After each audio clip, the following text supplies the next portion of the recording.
Hello to all Star Wars fans. While you and I were enjoying the start of The Mandalorian, a lot of big news surfaced at the same time, both good and bad, and they are all related to new Star Wars projects. The first news is the cancellation of two new films that Lucasfilm has been working on for several years.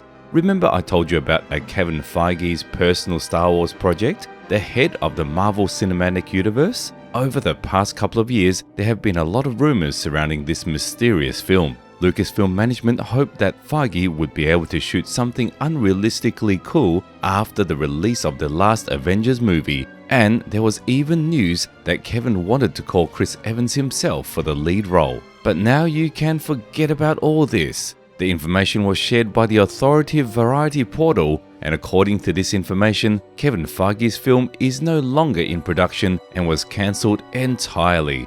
It is worth clarifying no filming has begun. Lucasfilm and Feige were just brainstorming ideas and considering different possibilities for making a film. Maybe they even created a script and drew some concepts, but Lucasfilm refused all of this, most likely with the filing of Disney. I dare you to assume that this happened in the wake of Marvel's failures, because of the failure of the fourth phase to be precise.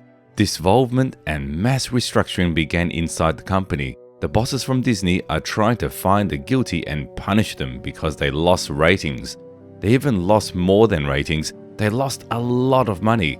That's probably why they pushed Kevin Feige's Star Wars film away, considering that he could no longer be trusted with ambitious projects. Personally, I don't think that this is some kind of painful loss. We haven't heard anything about this project beside rumors. Maybe it's for the best. The second cancelled film is Rogue Squadron by Patty Jenkins.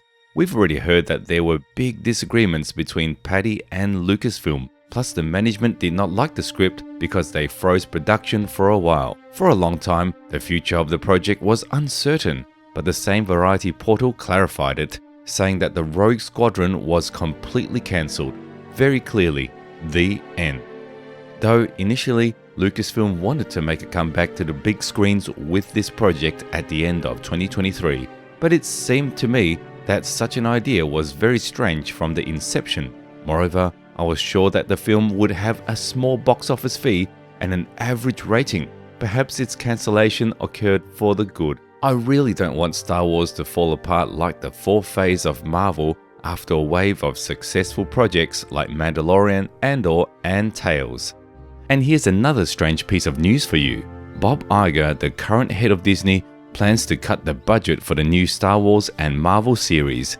It is not said exactly how much production costs will decrease, but the news itself is very sad. This was executed due to all the same financial failures of Marvel. God, how it pisses me off when managers make such hasty decisions. Han Solo has raised little money, we stop making the films. The fourth phase of Marvel has raised little money, we are cutting the budget of all series, even Star Wars. These capitalists do not like to lose their money, as if they have become much more from this. Now Star Wars, on the contrary, has returned to the winding path and reached the stage when the series should have a big budget, but Iger believes that it should be cut. Book him a place in the mental house, only curse words come to mind. Variety also clarified the situation regarding Taika Waititi's film. It remains in development and filming is due to begin soon, and the first news about it will appear on April the 7th at the Star Wars Celebration 2023 in London.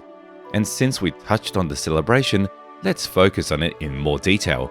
Because of it, we should expect a lot of big announcements. As I understand it, Celebration of 2023 will be mainly devoted to the Ahsoka series, since it will be the next big project which will be moving the plot forward after The Mandalorian. It is hinted at by a pack of official art dedicated to the event, half of which is about Ahsoka and the heroes of the animated series Rebels, and as we know, the Ahsoka series is a direct continuation of the Rebels. To be more specific, on April the 7th at Star Wars Celebration 2023, we'll be presented with the new main content on Star Wars, ranging from TV series to movies and even games. Just be prepared for the fact that most of these announcements will be seen only by those who bought VIP tickets for a lot of money. But we'll have to be the content with all the trailer shots recorded on the grandfather's Nokia.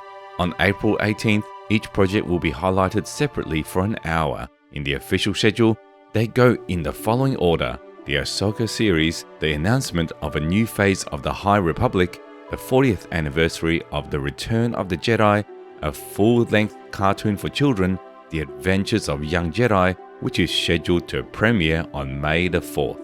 And now it has just become known that at the same event, new details of the upcoming Star Wars Eclipse game from Quantum Dream will be revealed.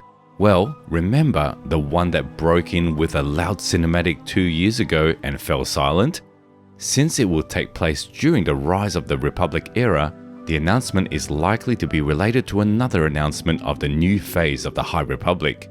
On April the 9th, the following schedule appears: the 15th anniversary of the animated series Star Wars Clone Wars. Look back to the series Obi-Wan Kenobi, and most likely this is just the decision of the already released series, but the announcement of the second season is also possible.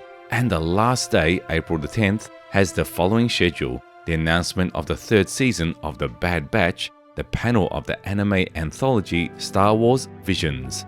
In addition, there will be also panels on Andor and Tales of the Jedi, although it is unclear exactly when, and they are marked as conversational. That is, announcements of something new are unlikely, but not excluded.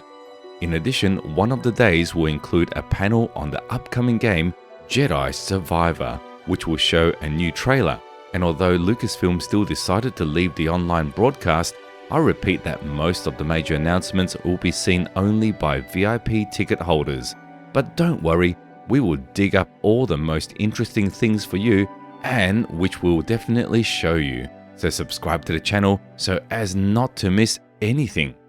Your subscription is really very important.